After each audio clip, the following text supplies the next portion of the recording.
शान्तं पद्मासनस्थं शशधरमुकुटं पञ्चवक्त्रं त्रिनेत्रं शूलं वज्रं च खड्गं परशुम्भयदं दक्षभागे वहन्तं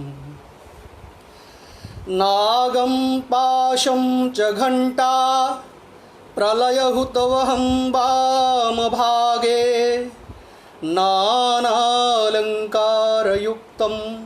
स्फटिकमणिनिभं पार्वतीशं नमामि। सभी मित्रों को सादर नमस्कार है। मैत्री प्रबोधन के मंच पर आज आप सब लोगों से मुखातिब होने का सुअवसर मिल रहा है और इसमें आदरणीय शिवेंद्र जी तथा डॉक्टर दिलीप जी भाई साहब का बड़ा योगदान रहा है, जिनके कारण आज ये अवसर हमें मिला है।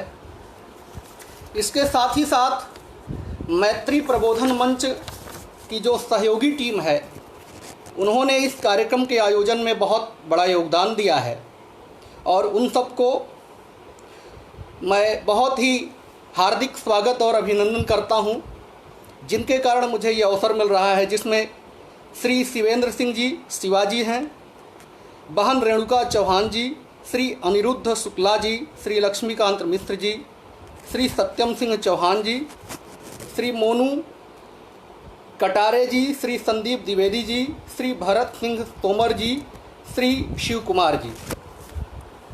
इन सभी बंधुओं के कारण इस मंच पर आज मुझे बात रखने का अवसर मिल रहा है। इन सब का मैं बहुत बहुत आभार व्यक्त करता हूं। इस समय आप लोग जान रहे हैं कि कोविड-19 का दंश पूरा संसार झेल रहा है।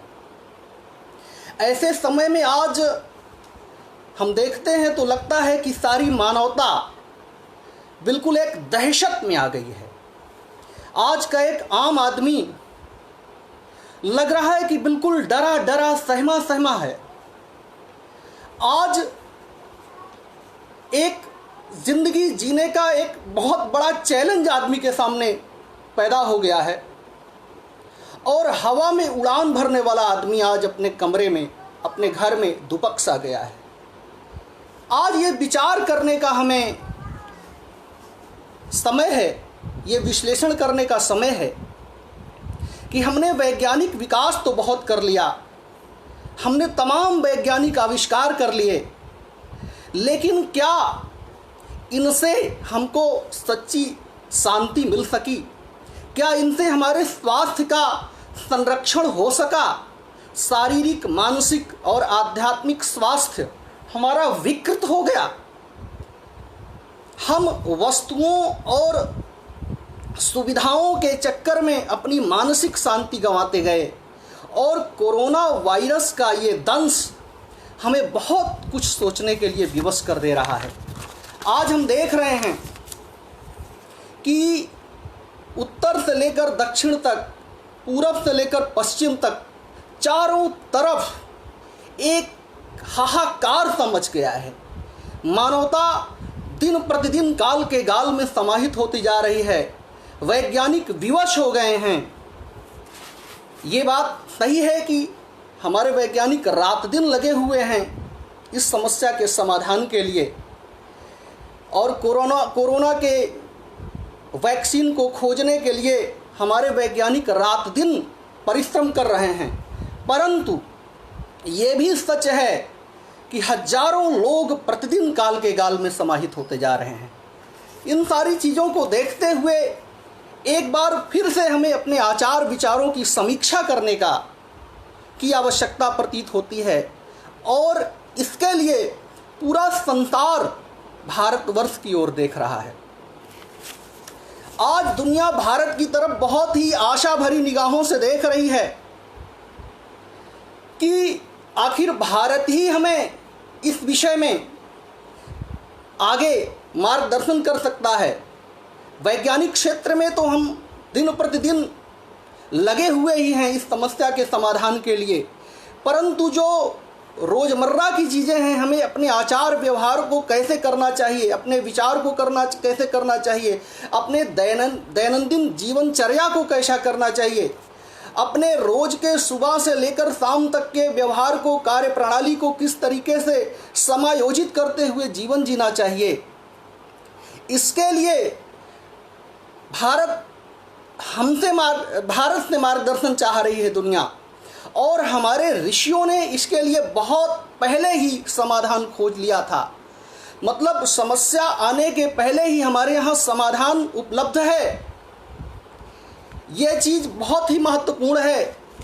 हमें आज अपने ऋषियों द्वारा सुनियोजित, अपने ऋषियों द्वारा प्रदत्त, अपने ऋषियों द्वारा निर्धारित की हुई वैज्ञानिक कार्यप्रणाली का पुनः अध्ययन करने की आवश्यकता है। हमारे आचार ग्रंथ, हमारी स्मृतियाँ, हमारे महाकाव्य इन आचार विचारों से भरे पड़े हैं। आवश्यकता है एक समुद्र मंथन की।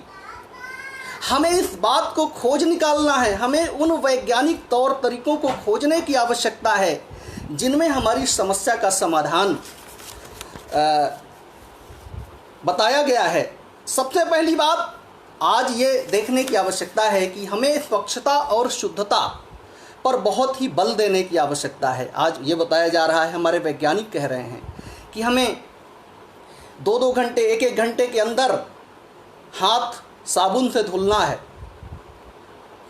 और साबुन से धुलना है, सैनिटाइज़र से अपने हाथों को सैनिटाइज करना है, अपने हाथों से अपने चेहरे को नहीं छूना है। आप लोगों को ये जानकर आश्चर्य होगा कि मैं करीब 5-7 साल पहले एक वैष्णव आश्रम गया था।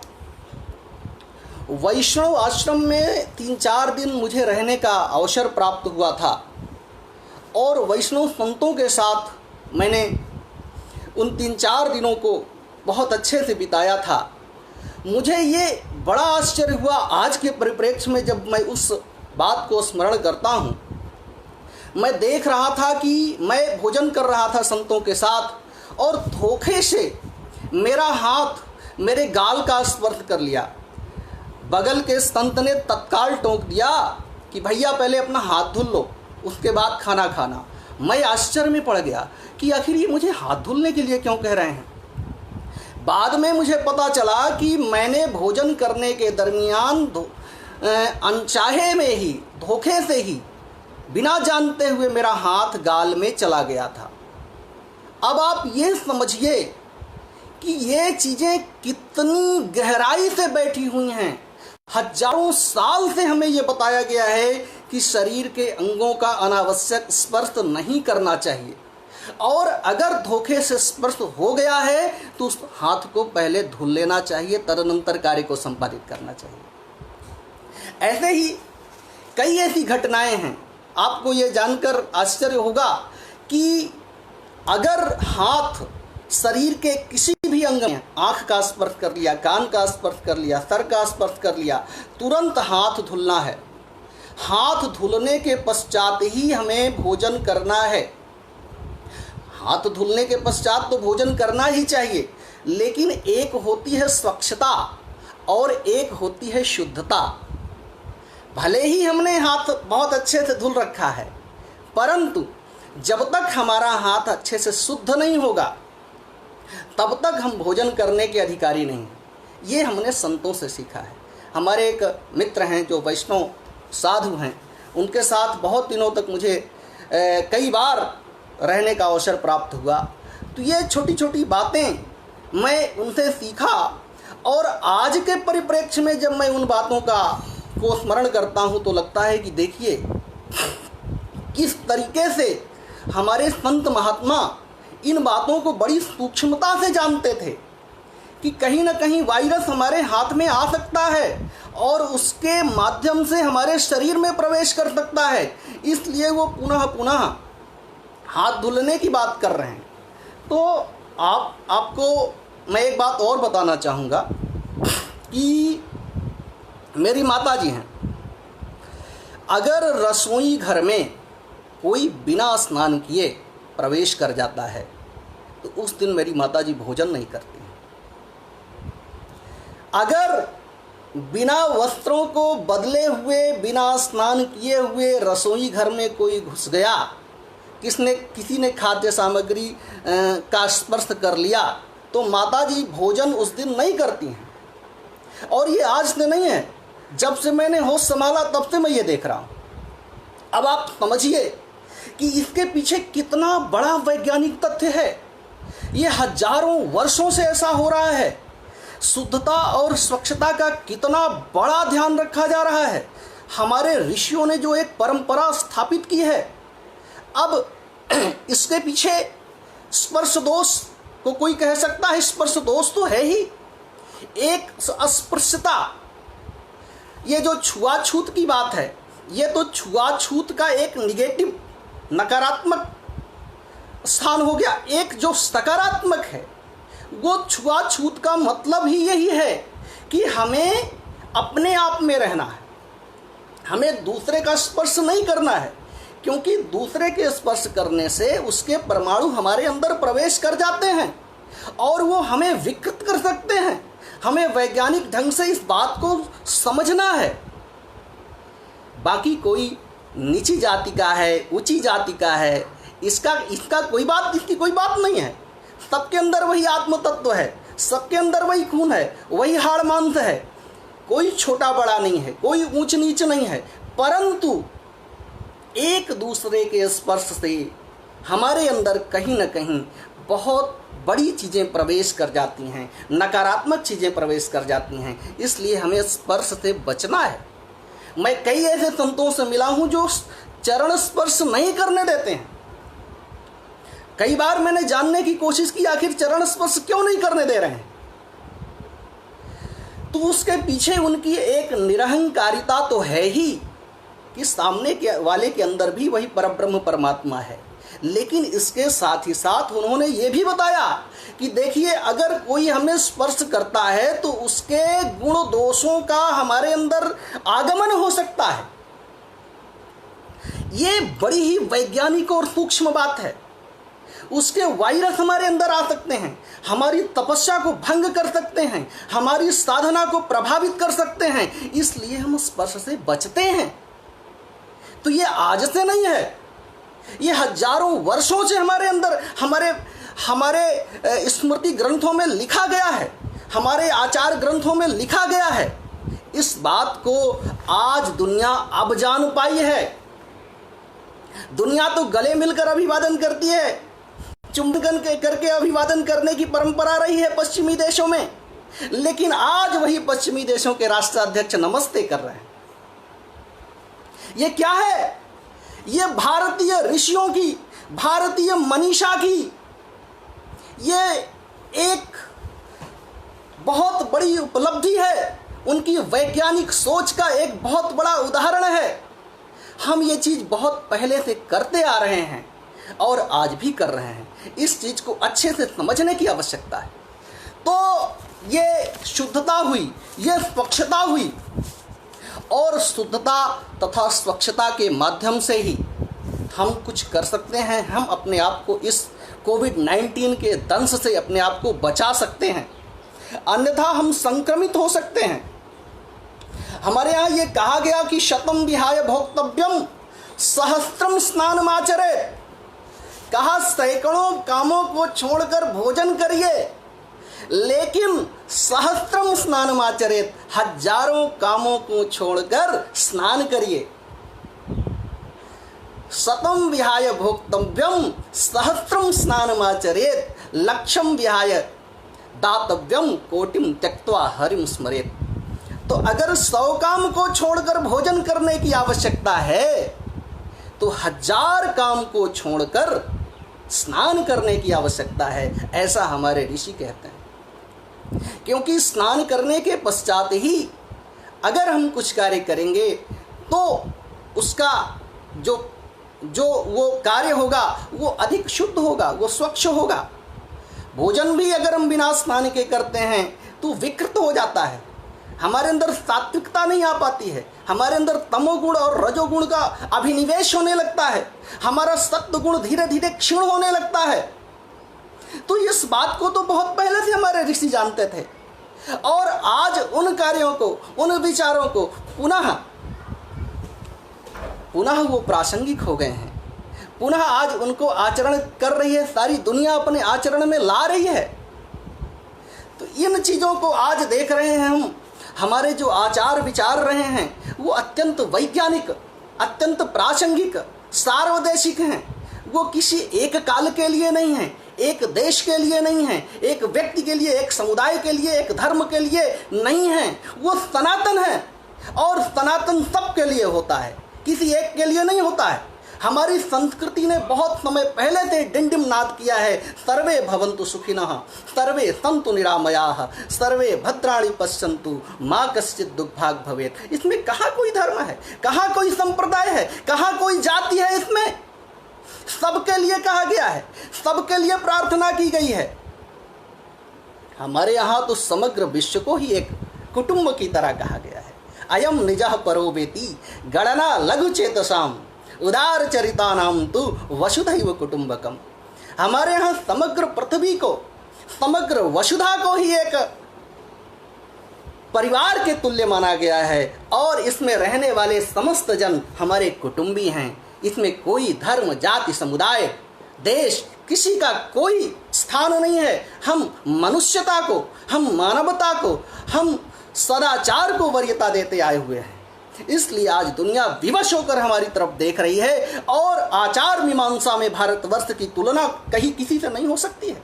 इसीलिए हम विश्व गुरु कहलाए और आज भी हम विश्व गुरु हैं। आगे भी हम इस विश्व गुरु के अपने इस पद को अच्छे से इस दुनिया के सामने साबित करके रहेंगे। आज विज्ञान में भी हम आगे बढ़ रहे हैं।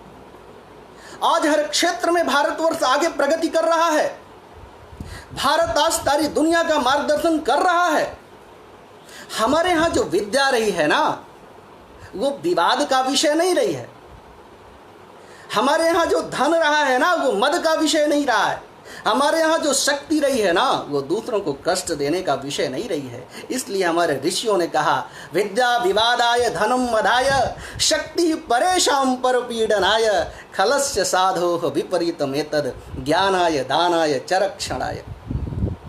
कहा विद्या, दुष्टों की विद्या विवाद के लिए होती है। अगर थोड़ा सा पढ़ लिख लिए तो अहंकार आ जाएगा, वो बार बार तर्क कुतर्क करने लगेंगे। विद्या विवादाय धनम मदाय, अगर थोड़े पैसे हो गए तो उनके अंदर अहंकार हो जाएगा, उड़ने लगेंगे आसमान में, फूल जाएंगे वो। विद्या विवादाय धनम मदाय और शक्ति परेशान परपीडनाय। और अगर शक्ति हो गई तो दूसरों की जमीन कब्जा करने में लग जाएंगे, दूसरों की जमीन हथियाने में लग जाएंगे, दूसरों को कष्ट देने में लग जाएंगे। इसके विपरीत अगर सज्जनों के अंदर विद्या है तो वो ज्ञान के लिए है, धन है तो वो दान के लिए है, और अगर शक्ति है तो वो दूसरों की रक्षा करने के लिए है। तो इस तरीके से हम देख रहे हैं कि भारतवर्ष की जो मीमांसा रही है, जो विचार मीमांसा रही है, जो आचार मीमांसा रही है, वो एक विश्व गुरु के योग्य है। आज दुनिया के कोई किसी देश के अंदर शक्ति आ जाती है तो दूसरों को धमकाने के लिए आगे बढ़ जाता है, परंतु भारत के अंदर अगर शक्ति आई है तो वो आत्मरक्षा, मानवता की रक्षा के लिए है, वो दूसरों की रक्षा करने के लिए है। हमारे पड़ोसी के अंदर भी अगर संकट आता है तो उसकी रक्षा करने के लिए हमें जाना होता है। दुनिया के किसी भी भूभाग में अगर हमें कोई पुकारता है तो हम अपनी सेना वहां पर भेजते हैं। ऐसे हिंदुस्तान को विश्व गुरु अगर नहीं कहा जाएगा तो किसे विश्व गुरु कहा जाएगा? जो दूसरों की जमीन कब्जियाने में लगे हैं वो विश्व गुरु बनेंगे। तो इस तरीके से मित्रों, आज हमें अपनी संस्कृति, अपनी सभ्यता, अपने आचार विचार को समग्र विश्व तक पहुंचाने की आवश्यकता है। उसकी वैज्ञानिकता, उसकी प्रासंगिकता को मंच पर रखने की आवश्यकता है। इन चीज़ों को बहुत ही ध्यान से देखने की आवश्यकता है, समझने की आवश्यकता है। आज कोविड-19 का जब आक्रमण किसी के ऊपर हो जाता है तो उसको कहते हैं क्वारंटाइन हो जाइए, आइसोलेशन में चले जाइए। ये क्या है क्वारंटाइन भाई? एकांत में चले जाइए। किसी से संपर्क न रखिए। इस एकांत की तो महत्ता हम बहुत दिन से जानते थे। एकांत से ही हमारे आध्यात्म का प्रारंभ होता है।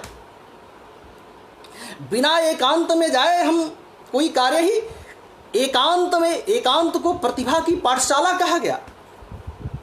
एकांत और मौन का आध्यात्म का प्रथम चरण कहा गया। अगर हम बोलेंगे तो हमारी शक्ति का ह्रास होगा। अगर हम जन समुदाय के मध्य में जाएंगे तो कहीं ना कहीं उसकी नेगेटिव ऊर्जा या किसी भी तरीके की कार्यप्रणाली से प्रभावित होंगे। तो अगर हमें सारे आध्यात्मिक विकास करना है तो हमें एकांत के शरण में जाना चाहिए। ध्यान एकांत में ही करने को कहा गया है। तो क्वारंटाइन क्या है? क्वारंटाइन होना भी हमारी संस्कृति, हमारे ऋषियों की एक परंपरा रही है बहुत पहले से ही। हाँ, वो अस्वस्थ होकर क्वारंटाइन में नहीं जाते, वो तो स्वस्थ होकर ही क्वारंटाइन में आराम से रहते हैं, ताकि मानसिक और शारीरिक स्वास्थ्य और मजबूत हो। तो व्यक्ति को अपने अंदर शक्ति अर्जित करने के लिए समय समय पर क्वारंटाइन होना चाहिए। कोविड-19 आए या ना आए, भगवान करे किसी को ना हो, जिसको हो गया है उसका भी ठीक हो जाए, लेकिन क्वारंटाइन हम सबको होना है। क्या है कि आप लोग जानते हैं, आप सब लोग मोबाइल का इस्तेमाल करते हैं, और मोबाइल का इस्तेमाल करते हैं तो मोबाइल को चार्ज करना पड़ता है ना। 24 घंटे अगर में कम से कम आधे घंटे 1 घंटे का तो चार्ज बनता है, और अगर चार्ज ना किए तो मोबाइल चलेगा, फेसबुक लाइव हो पाएंगे, व्हाट्सएप पर कुछ कर पाएंगे। उसी तरीके से ये हमारा जीवन है, ये हमारा शरीर है, इसके ऊपर भी बहुत भार है, बहुत कार्य हैं। इसको भी चार्ज करने के लिए, अपने मानसिक स्वास्थ्य को पुष्ट करने के लिए हमारे ऋषियों ने ध्यान की व्यवस्था की। वो चार्ज है, होना है, तो 24 घंटे में कम से कम आधे घंटे, कम से कम आधे घंटे 1 घंटे हमको ध्यान करना ही करना चाहिए। और अगर हम ध्यान नहीं करेंगे, बस बाह्य कार्य करते ही जाएंगे, तो क्या होगा जान रहे हैं आप? कल्पना कर सकते हैं? तो ध्यान की महत्ता क्या है, इस बात को समझ लीजिए। आज जिस समय सारी दुनिया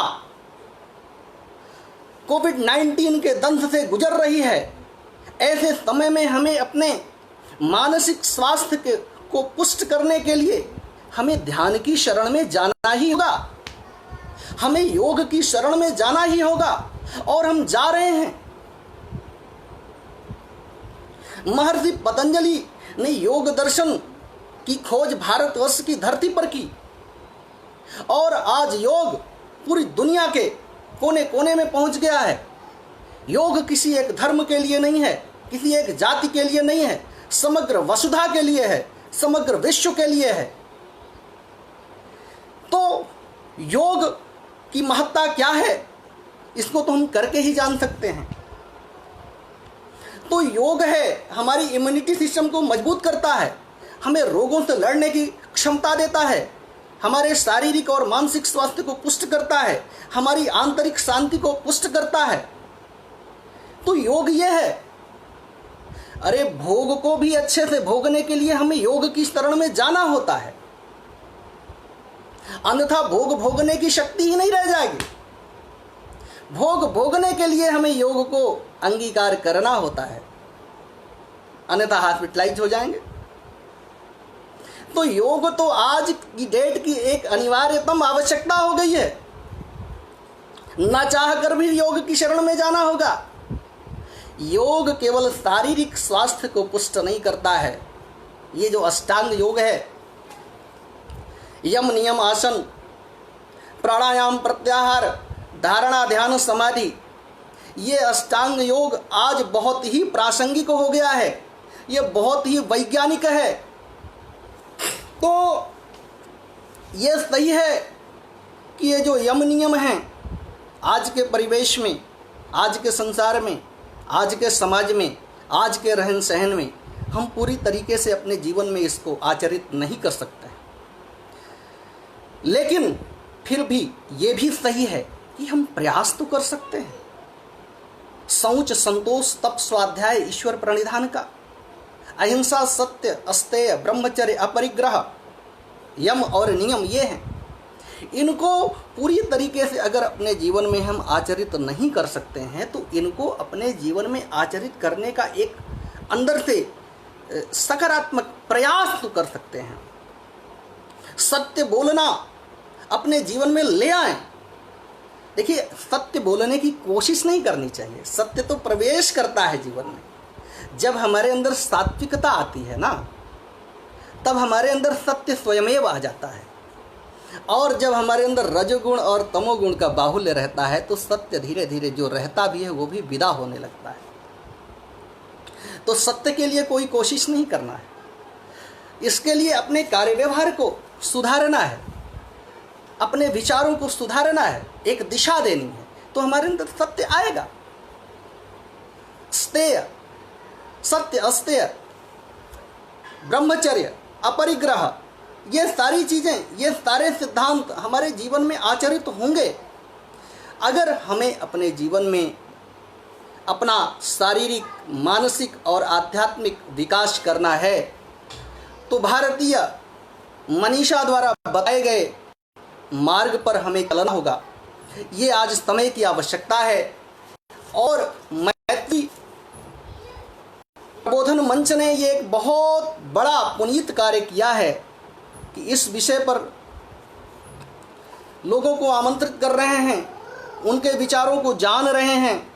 ये एक बहुत बड़ी बात है।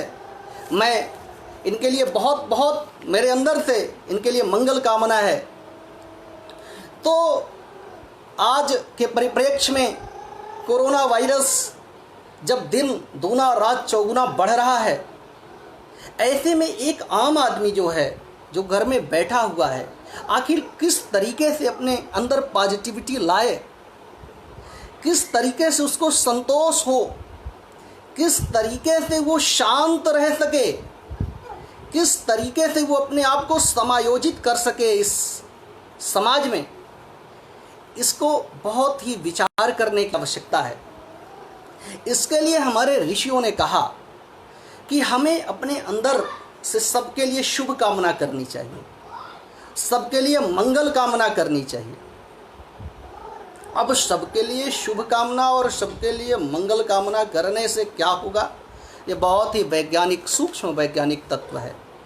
जब हम दूसरों के लिए शुभ कामनाएं करने लगते हैं, दूसरों के लिए मंगल कामनाएं करने लगते हैं, तो हमारा अमंगल स्वयमेव भागने लगता है, हमारा अशुभ स्वयमेव समाप्त होने लगता है, हमारे अंदर शुभत्व आने लगता है, हमारे अंदर मंगल भाव आने लगता है।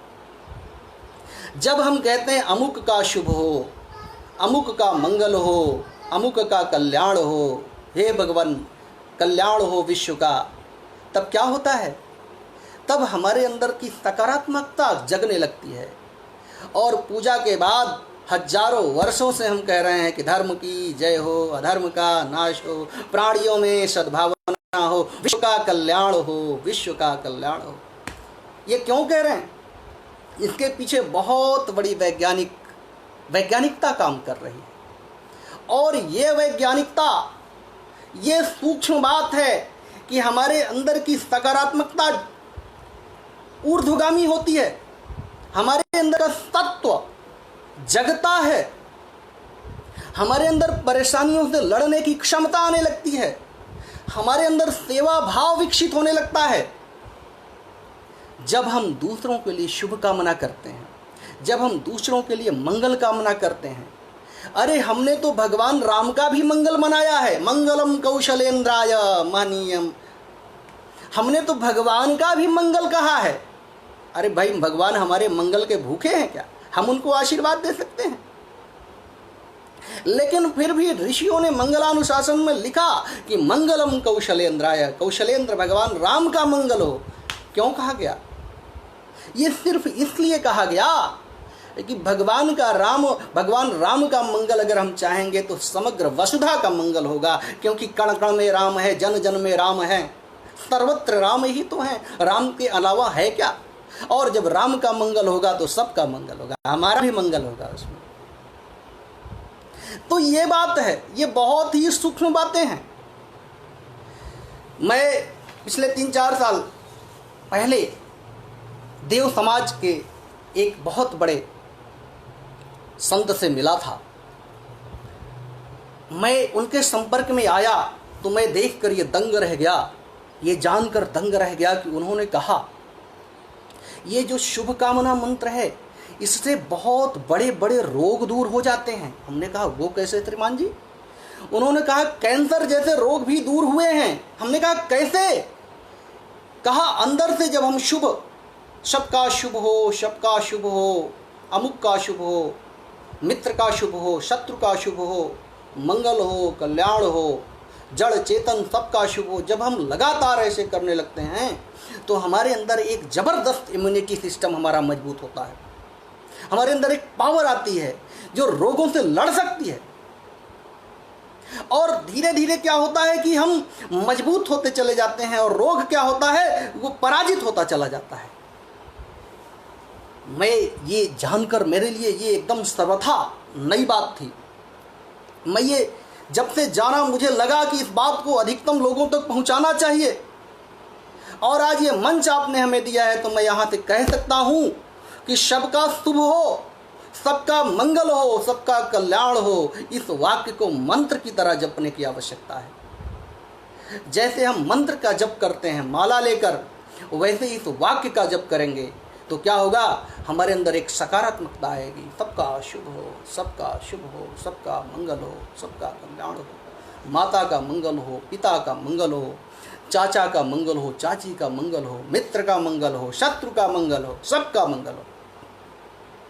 पहली बात तो कोई शत्रु है ही नहीं, लेकिन अगर कोई स्वयमेव शत्रु बना बैठा है तो उसका भी भगवान मंगल हो, उसका भी कल्याण हो। जब ये भावना आने लगती है तब हमारे अंदर एक जो संकोच होता है, जो एक संकुचित दायरा है, वो क्या होता है, वो खत्म हो जाता है और समग्र के अंदर हम और हमारे अंदर समग्र जग जाता है। और वो आत्म साक्षात्कार के लिए एक बहुत ही महत्वपूर्ण शर्त होती है। हम अपने अंदर परमात्मा को देख पाते हैं क्योंकि परमात्मा सब में है और वही परमात्मा हम में है। तो हम भिन्न कहाँ हुए, हम तो अभिन्न है ना। इसलिए सबका शुभ हो, सबका मंगल हो, हे प्रभु सबका कल्याण हो। और शायद इसी बात को ध्यान में रखकर हमारे ऋषियों ने कहा है कि सर्वे भवन्तु सुखिनः, सर्वे सन्तु निरामयाः, सर्वे भद्राणि पश्यन्तु, माँ कश्चित् दुःखात् भवेत्। सबका शुभ हो, सब लोग सुखी हों, सब लोग निरोग हों। ये क्यों कहा गया? ये सिर्फ इसीलिए कहा गया कि जब हम ऐसा कहेंगे तो सबसे पहले किसी का शुभ हो या न हो, हमारा शुभ पहले होगा। हम जो क्रोध में जल रहे हैं, जो काम में जल रहे हैं, जो मोह में जल रहे हैं, द्रोह में जल रहे हैं, ये चीज़ें हमारी कम होंगी और धीरे धीरे एक दिन खत्म होंगी। जब हम ऐसी भावना लाएंगे दूसरों के प्रति तो हमारे अंदर सबसे पहले हमारा बदलाव होगा, सबसे पहले हमारे अंदर परिवर्तन आएगा, सबसे पहले हमारा मंगल होगा, सबसे पहले हमारा शुभ होगा। ये बहुत ही वैज्ञानिक बात है, बहुत ही सूक्ष्म बात है, बहुत ही तार्किक बात है। इसे समझने की आवश्यकता है, इसको जीवन में लाने की आवश्यकता है, इसको अपने जीवन में उतारने की आवश्यकता है। और आज नमस्ते का युग है। नमस्ते अब हमें लग रहा है कि हाथ मिलाना दुनिया भूल जाएगी। अब हम नमस्ते करेंगे, अब हम हाथ जोड़ेंगे। हाथ जोड़कर प्रणाम करने की ये जो परंपरा रही है ये आज की नहीं है, ये हमारे अंदर हजारों, हमारी संस्कृति में हजारों बरस पुरानी है। आज दुनिया इसको अपना रही है। तो इस तरीके से इम्यूनिटी सिस्टम को हम अपने अंदर बढ़ाते हैं। और हमारा इम्यूनिटी सिस्टम और कैसे बढ़ेगा, इसके लिए हमारे ऋषियों ने क्या बताया है। हमारे ऋषियों ने कहा है कि सबसे पहले देखिए, वस्तु और एक होता है धन, एक होता है वस्तु, और एक होता है व्यक्ति। जो धन लोलुप व्यक्ति होता है वो धन को वरीयता देता है वस्तु के बजाय। पहले धन को वरीयता देगा, फिर वस्तु को वरीयता देगा, और उसके पश्चात व्यक्ति को वरीयता देगा। लेकिन हमारे ऋषियों ने कहा है कि नहीं, ऐसा नहीं होना चाहिए। सबसे पहले आप व्यक्ति को वरीयता दीजिए, उसके पश्चात वस्तु को वरीयता दीजिए, और सबसे अंत में धन को लाइए। धन से वस्तु बड़ा है, वस्तु बड़ी है, और वस्तु से व्यक्ति का स्थान ऊंचा है। लेकिन जो धन के पीछे पागल हैं, उनको धन ही उनके लिए सब कुछ है, उनके लिए व्यवसाय ही सब कुछ है, उनके लिए दुनिया बाजार बन गई है, और हमारे लिए दुनिया परिवार है। यही अंतर है हम में और दुनिया में। तो क्या है कि हम पहले व्यक्ति को वरीयता देते हैं, क्योंकि वही परमात्मा उसके अंदर है, उसके पश्चात वस्तु को देते हैं, और सबसे अंत में व्यक्ति को देते हैं। और जब हम अपने अंदर ये भाव ले आते हैं, हमारे लिए व्यक्ति महत्वपूर्ण हो जाता है वस्तु की अपेक्षा, और वस्तु महत्वपूर्ण हो जाती है धन की अपेक्षा। धन को सबसे निचले पायदान पर रखते हैं। तब क्या होता है कि हमारे अंदर एक सकारात्मकता आती है, एक सद्भाव आता है, एक प्रेम उमड़ता है समाज के प्रति। तब हमारे अंदर एक मंगल करने की भावना आती है, एक सेवा करने की भावना आती है। जब सेवा हमारे अंदर प्रवेश कर जाती है तो आप समझिए कि हमारा आधा से अधिक रोग तो स्वयं ही खत्म हो जाता है। यह सेवा भाव बहुत ही महत्वपूर्ण है। हमारे ऋषियों ने कहा कि सेवा धर्मो महद गहनम योगी नाम अपि दुर्लभम। कहा यह सेवा धर्म बहुत ही गहन है, बहुत ही दुरूह है, ये योगियों के लिए भी दुर्लभ है। जब हमारे अंदर सेवा करने का भाव आता है ना, तो हमारे अंदर सत्वगुण अपने आप प्रवेश कर जाता है, हमारे अंदर सद्विचार अपने आप आ जाते हैं, हमारे अंदर समता अपने आप आ जाती है। इसलिए सेवा को बहुत ही महत्वपूर्ण कहा गया है। और सेवा बाहर से भी होती है और अंदर से भी होती है। हम बिना कुछ किए भी, बिना हाथ पैर हिलाए भी सेवा कर सकते हैं। जब हम अपने अंदर से दूसरे का शुभ चाहने लगेंगे, सामने वाले का मंगल चाहने लगेंगे, तो ये उसकी सेवा होने लगी। और बहुत बार मंगल चाहने से मंगल होता है, हो ही जाता है। इसलिए कहा गया है कि हमारे ऋषियों ने कहा है कि चत्वारि तस्य वर्धन्ते आयुर्विद्या यशोबलम अभिवादनशीलस्य नित्यम वृद्धोपसेविनः चत्वारि तस्य वर्धन्ते आयुर्विद्या यशोबलम। जब हम अपने से बड़ों को प्रणाम करते हैं, उनकी सेवा करते हैं, तो हमारे अंदर चार चीज़ें स्वयमेव आती हैं। जब वो आशीर्वाद देते हैं, वो मंगल भावना करते हैं, वो शुभ कामना देते हैं, तो हमारे अंदर चार चीज़ें स्वयमेव आती हैं। क्या? आयु, हमारी आयु बढ़ती है। विद्या, हमारे अंदर विद्या आती है, हमारे अंदर ज्ञान का संस्कार आता है। आयु विद्या, आयुर्विद्या यशो बलम, हमारा यश और हमारे अंदर शारीरिक शक्ति आती है। तो ये चीज़ें हमारे ऋषियों ने कहा है, प्रणाम करने का ये महत्व है। प्रणाम करने से जब हम अगले व्यक्ति की शुभकामना हमारे अंदर प्रवेश करती है तो वो हमें मजबूत बनाती है, इसलिए हम प्रणाम करते हैं। इसलिए ये कहा गया रामचरितमानस में, प्रात काल उठ के रघुनाथा मातु पिता गुरु ना वही माथा। ये क्या है? भगवान राम प्रातः काल उठकर माता पिता और गुरु को प्रणाम करते हैं। भगवान राम मर्यादा पुरुषोत्तम कहे गए हैं, वो उठकर प्रणाम करते हैं। पहला कार्य प्रणाम करना है। अरे भाई, जब भगवान राम प्रणाम करते हैं तो हम कौन होते हैं? हमें प्रणाम नहीं करना चाहिए क्या? हम भी प्रणाम कर सकते हैं। और प्रणाम करने के पश्चात जो शुभकामना आती है, जो आशीर्वाद मिलता है, वो आशीर्वाद हमें मजबूत बनाता है। तो इस बात को हमें आज बताना है, हमें अगली पीढ़ी को सिखाना है। ये चीज़ें हमारे अंदर बहुत दिनों से थी, ये चीज़ें हमारे संस्कृति में, ये चीज़ें हमारे धर्म ग्रंथों में न जाने कितने सालों से बताई गई हैं, लेकिन इसको वैश्विक स्तर पर, वैश्विक फलक पर विस्तार नहीं मिला। आज समय आ गया है कि सारी दुनिया को इस बात को बताया जाए और विभिन्न मंचों से अपने धर्मशास्त्रीय आचार विचारों को, उनकी वैज्ञानिकता और प्रासंगिकता को बताई जाए। इसके लिए अभी मुंगेर विश्वविद्यालय ने, हम लोगों ने एक अंतर्राष्ट्रीय वेबिनार आयोजित किया है, जिसमें कि इस विषय पर अनेक देशों से विद्वान वक्ता, प्रोफेसर्स आमंत्रित हैं, अपने अपने विचार रखेंगे और धर्मशास्त्रीय आचार विचारों की वैज्ञानिकता और प्रासंगिकता पर हम लोग बृहद स्तर पर परिचर्चा करेंगे। हमारे फेसबुक वॉल पर इसका लिंक है। जो मित्र इसमें सहभागिता करना चाहते हैं वो अपना रजिस्ट्रेशन कर देंगे। फेसबुक पर ये मैत्री प्रबोधन मंच इस दिशा में बहुत अच्छा काम कर रहा है। मैं जितने बार इनके लिए धन्यवाद कहूँ वो कम है, क्योंकि इन्होंने अपने गौरवशाली अतीत को अपने वर्तमान से जोड़ने की का एक जो वीणा उठाया है, ये सर्वथा स्तुत्य है।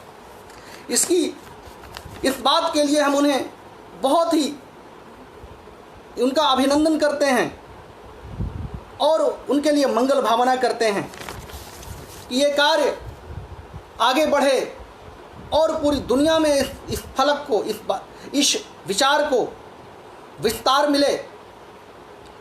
इसके साथ ही साथ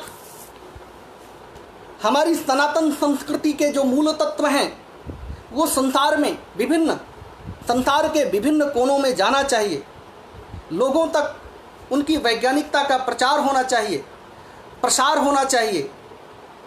कोई आवश्यकता नहीं है धर्म परिवर्तन की, परंतु जो इन चीज़ों की, जो किसी भी धर्म का व्यक्ति हो, किसी भी जाति का भी, किसी भी समूह का हो, किसी भी देश जाति का हो, परंतु इन चीज़ों को अगर अपने जीवन में ले आता है तो वो शांति के मार्ग पर चल सकता है। उसके अंदर शांति का उसके अंदर शांति, उसके अंदर सच्चा सुख आएगा। और इसीलिए दुनिया के लगभग सभी देशों ने संयुक्त राष्ट्र संघ के मंच पर योग की स्वीकार्यता को माना है, योग की वैज्ञानिकता को स्वीकार किया है। योग को अंतर्राष्ट्रीय योग दिवस के रूप में जो मान्यता मिली है, ये हमारी भारतीय संस्कृति, हमारी सनातन संस्कृति की एक बहुत बड़ी जीत है और धीरे धीरे इसका विस्तार होता ही जाएगा, ऐसा मुझे विश्वास है। इसके साथ ही साथ जो और कुछ बातें हैं वो ये हैं कि देखिए, जब लोग ज़्यादा पढ़ लिख जाते हैं तो उनके अंदर एक नास्तिकता आने लगती है। उनको लगता है कि नहीं, ये दुनिया तो अपने आप बन गई है, अनादि है, इसको बनाने वाला कोई नहीं है और जैसा मन चाहे वैसा करो।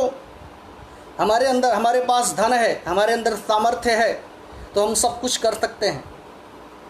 तो ये एक बहुत बड़ी भूल है, बहुत बड़ा छल है अपने साथ। हजारों वर्ष पहले न्याय दर्शन के एक बहुत बड़े आचार्य हुए हैं, आचार्य उदयन।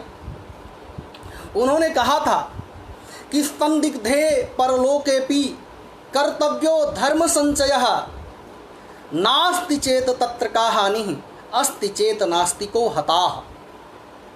कहा कि यदि परलोक संदिग्ध है, थोड़ी देर के लिए मान लीजिए परलोक की सत्ता नहीं भी है, ईश्वर की सत्ता नहीं भी है, तो भी कर्तव्यो धर्म संचयः, फिर भी हमको धर्म संचय करना चाहिए।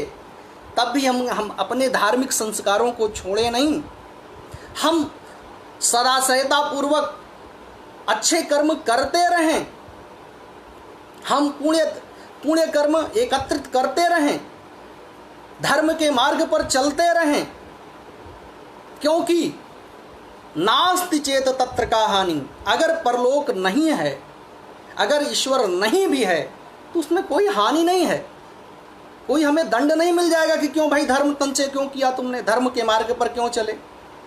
और नास्ति चेत तत्र का हानि अस्ति चेत नास्तिको हता। और अगर कहीं ईश्वर हो गया, अगर उसका अस्तित्व कहीं निकल गया, तो नास्तिको हता, नास्तिक व्यक्ति तो मारा जाएगा। इसलिए हमें आस्तिकता के मार्ग पर चलना चाहिए। और एक सत्ता को स्वीकार करना चाहिए, परमात्मा सत्ता को स्वीकार करना चाहिए, वही सबका कर्म फल प्रदाता है। यद्यपि समग्र मानव अपने ही कर्म सूत्र में बंधा हुआ है, तथापि एक नियामक शक्ति है जो सबका नियमन करती है सबका, और नियम के अनुसार सब काम होता है। वो नियामक शक्ति ही ईश्वर है। उसका विधान बहुत ही प्रबल होता है, उसका कानून अंधा नहीं होता है। वो देख सकता है और देखकर न्याय करता है, और उसका न्याय सतत प्रवाहमान है। इसलिए हमें अपने कार्य व्यवहारों की समीक्षा करनी चाहिए। हमें पग पग पर बहुत ही फूंक फूंक कर कदम रखना चाहिए, बहुत सोच समझ कर आचरण करना चाहिए, और अपने अंदर विवेक को उतारना चाहिए। तभी इस भयंकर बीमारी से हम मुकाबला कर सकते हैं। जब हम अपने अंदर दूसरों के प्रति शुभ कामना भाव लाएंगे, तब हमारी इम्यूनिटी सिस्टम मजबूत होगी। जब हम ध्यान के मार्ग पर प्रवेश करेंगे, तब हमारे अंदर का ये जो मृत्यु का भय है, ये जो मौत का डर है, ये हमारा समाप्त होगा। और जब तक हम इन चीज़ों को अपने अंदर नहीं लाएंगे, तो व्यक्ति क्या है कि दिन प्रतिदिन नकारात्मकता उसके अंदर घर करती जाएगी। बहुत ऐसे लोग, बहुत ऐसे उदाहरण आ रहे हैं जो बिना किसी बीमारी के मर जा रहे हैं, भय में, खौफ में, दहशत में। ये क्या है? अरे भाई, भगवान ने जितनी सांसें दी हैं उसमें एक भी कम नहीं होने वाली। लेकिन इसका मतलब ये भी नहीं है कि मास्क लगाना छोड़ दें। मास्क पहने, स्वच्छता और शुद्धता का ध्यान दें, भीड़ में जाने से बचें, और निर्भय होकर रहें। अपने अंदर का डर खत्म कर दें। मौत तभी आएगी जब उसे आना होगा। हम उसे आने के लिए अवसर न दें, लेकिन अपने समय पर वो आएगी। और अपने आचरण से समाज में एक ऐसी व्यवस्था दें जो कि पीढ़ियों के लिए नजीर बने। भारतीय संस्कृति, सनातन संस्कृति को अपने आचरण से फलित होने दें, और इसके लिए श्रद्धा भाव रखें अपने ऋषियों के प्रति, अपने महात्माओं के प्रति, अपने संतों के प्रति, अपने धर्म ग्रंथों के प्रति, अपने गौरवशाली अतीत के प्रति, अपने महापुरुषों के प्रति। जब हमारे अंदर श्रद्धा आएगी, तब ये चीज़ें हमारे अंदर प्रवेश करेंगी, और जब ये चीज़ें प्रवेश करेंगी, तब ये चीज़ें बाहर भी निकलेंगी। करवा होता है ना, करवा, आप जानते हैं, करवा चौथ पे जो महिलाएं व्रत रखती हैं, तो एक करवा होता है। उस करवे में अगर आप दूध डालेंगे तो टोटी से दूध निकलेगा। उस करवे में अगर चाय डालेंगे तो टोटी से चाय निकलेगी। ऐसे करेंगे तो तेल डालेंगे तो तेल निकलेगी। तो अपने अंदर जो हम प्रवेश करवाएंगे, जैसे आचार विचार, वही हमसे निःसृत होगा, परमाणु रूप में हमसे बाहर निकलेगा। हम कुछ भी नहीं बोलेंगे तो भी वो निकलेगा। इसलिए कई बार आप लोगों ने देखा होगा कि किसी किसी व्यक्ति के पास बैठने से मन बिल्कुल उलझन में आ जाता है, एकदम अशांति से भर जाता है। वो व्यक्ति कुछ भी ना बोले, कुछ भी ना कहे, लेकिन फिर भी उसके बगल में बैठने मात्र से बहुत अशांति सी आ जाती है, क्योंकि उसने अपने जीवन में अशांति कमाया है। उसके जीवन में सात्विकता नहीं रही है, और किसी किसी के बगल में बैठने मात्र से बड़ी शांति मिलती है। लोग कहते हैं, अरे भाई, उनके सामने जाने से बड़ी शांति मिल गई, बड़ा अच्छा लगा, उन्होंने कुछ नहीं बोला, कुछ नहीं कहा, फिर भी हमें बहुत अच्छा लगा उनके पास बैठ के। उनके अंदर की सकारात्मकता जब निकलती है तो हमारे अंदर प्रवेश करती है।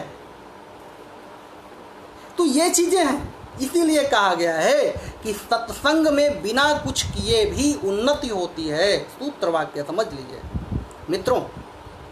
मैं एक बार गीता भवन में गया था, ऋषिकेश में।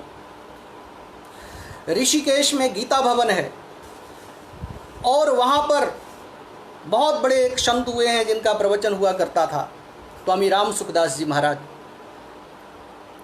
मैं उनके सत्संग स्थल पर गया, हालांकि अब वो देह छोड़ चुके हैं। वहाँ एक वाक्य लिखा था, सत्संग में बिना कुछ किए भी उन्नति होती है और कुसंग में बिना कुछ किए भी अवनति होती है। इसका क्या मतलब है? इसका मतलब यह है कि महात्माओं के साथ रहेंगे, अच्छे लोगों के साथ रहेंगे, तो कुछ भी नहीं करेंगे तो भी हमारे अंदर एक सात्विकता आएगी। उनकी बताई गई एक भी बात को अगर हम नहीं भी मानेंगे तो भी हमारा विकास होना है, क्योंकि धीरे धीरे करके वो चीज़ें हमारे अंदर आएंगी। और कुसंग में बिना कुछ किए भी दुर्गति होनी सुनिश्चित है। शराबियों के साथ रहेंगे और शराब नहीं पिएंगे, फिर भी शराब हमारे अंदर प्रवेश करेगी, दूसरे रूप में प्रवेश करेगी, बाहर से नहीं करेगी, अंदर से करेगी।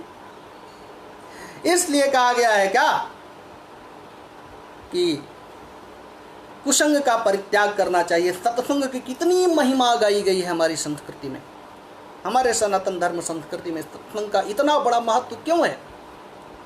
क्योंकि सत्संग जब हमारे अंदर आता है तो हमारा जीवन बहुत ही ऊंचे स्तर पर उठ जाता है, बशर्ते वो सत्संग हो, सत्संग के नाम पर छलावा ना हो।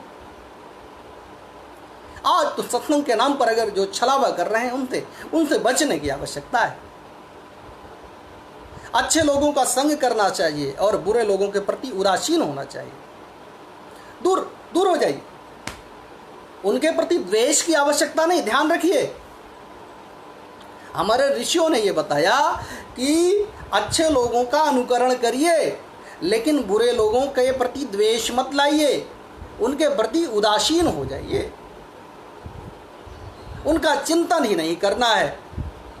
क्या करते हैं कि लोग द्वेष ला लेते हैं, उनका बुरा चाहने लगते हैं, कोई आवश्यकता नहीं। वो अपने आप जा ही अपकारी, अपने आप चले जाएंगे वो।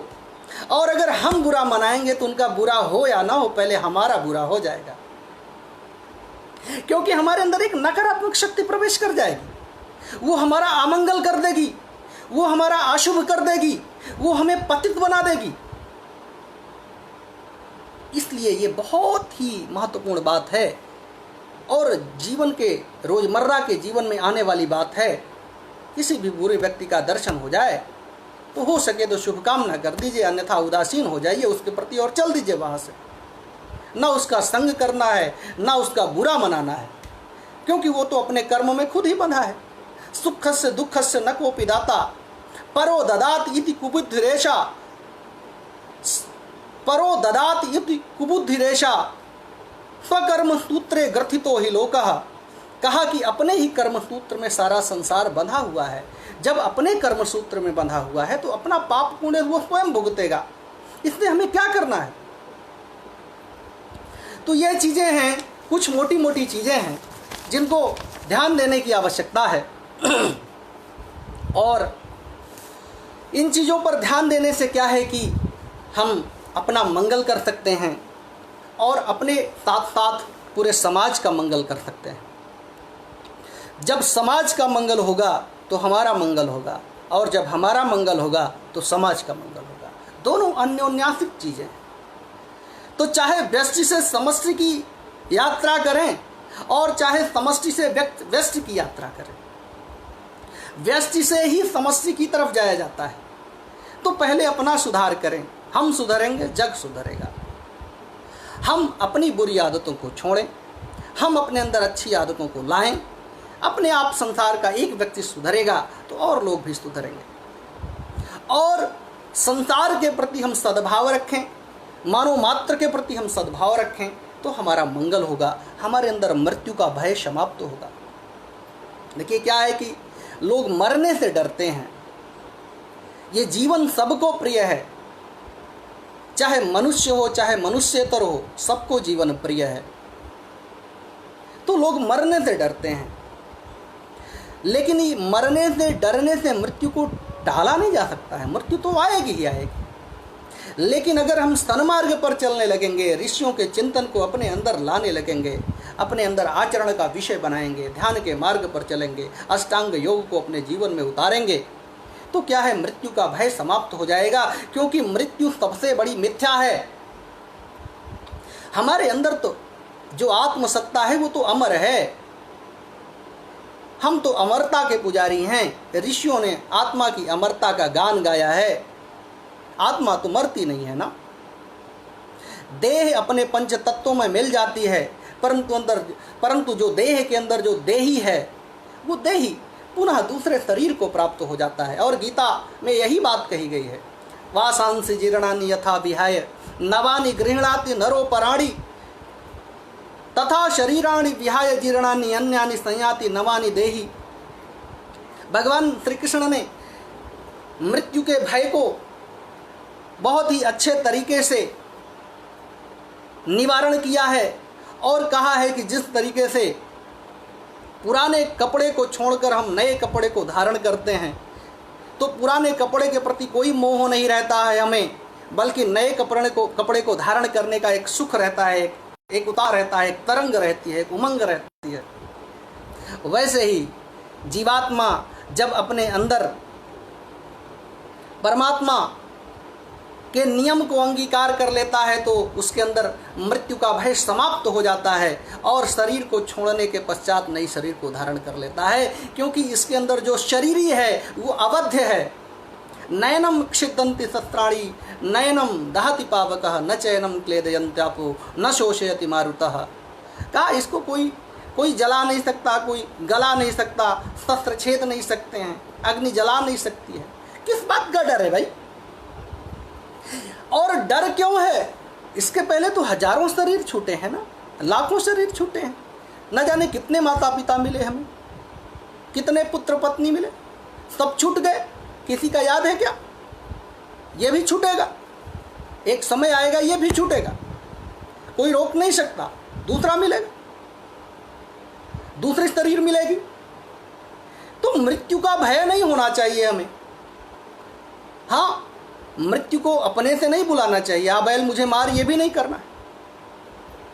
लेकिन आज पूरी दुनिया दहशत में है मृत्यु के भय से। आज मौत से लोग डर रहे हैं, खौफ में जी रहे हैं। इस खौफ को दूर करने के लिए गीता में बहुत अच्छे ढंग से बताया गया है। आप लोग पढ़िएगा, संभवतः सारे लोग विज्ञजन हैं, आप लोग पढ़े होंगे, लेकिन एक बार फिर से श्रीमद् भगवद गीता के 2 अध्याय को अच्छे से पढ़ सकें तो पढ़िए, मौत का डर खत्म हो जाएगा। तो मित्रों, आज भारतीय धर्म, सनातन संस्कृति को अपने जीवन में उतारने की आवश्यकता है, अपने जीवन में ले आने की आवश्यकता है। इसके वैज्ञानिक स्वरूप को अपने जीवन में आचरित करने की आवश्यकता है और उसके पश्चात पूरी धरती के समक्ष, विश्व के अन्य देशों के समक्ष इसकी वैज्ञानिकता को स्थापित करने की आवश्यकता है। इसके लिए समाज के वे युवा विद्वान आगे आएं और इस बड़े काम को अपने ऊपर लें, इस उत्तरदायित्व का वहन करें। देखिए, सब लोग खा लेते हैं, सब लोग कमा लेते हैं, कोई भूखा नहीं रहता है। लेकिन अगर केवल हम भोजन किए और सोए, मानवता के लिए कुछ न किए, समाज के लिए कुछ न किए, संसार के लिए कुछ न किए, देश के लिए कुछ न किए, तो क्या किए? इसलिए हमें आज इस गुरुतर उत्तरदायित्व को अपने ऊपर लेना है, निर्वहन करना है इसका। मैत्री प्रबोधन मंच ने इस कार्य का बीड़ा उठाया है और सद्विचारों का प्रवाह एक सरिता बहाई है जो दिगंत तक जाएगी। इसके लिए वे लोग, इसके आयोजनकर्ता बहुत ही बधाई के पात्र हैं। उन्होंने आज हमें भी अपनी बात रखने का अवसर दिया, इसके लिए मैं बहुत ही उनका कृतज्ञ हूँ। तथा फिर कभी अवसर लगा तो आप लोगों से बातचीत होगी। आज मैं इन्हीं शब्दों के साथ अपनी वाणी को विराम देना चाह रहा हूँ कि हे भगवान, सबका शुभ हो, सबका मंगल हो। सर्वे भवन्तु सुखिनः, सर्वे सन्तु निरामयाः, सर्वे भद्राणि पश्यन्तु, मा कश्चित् दुःखभाग् भवेत्। ओम शांति शांति शांति। नमस्कार।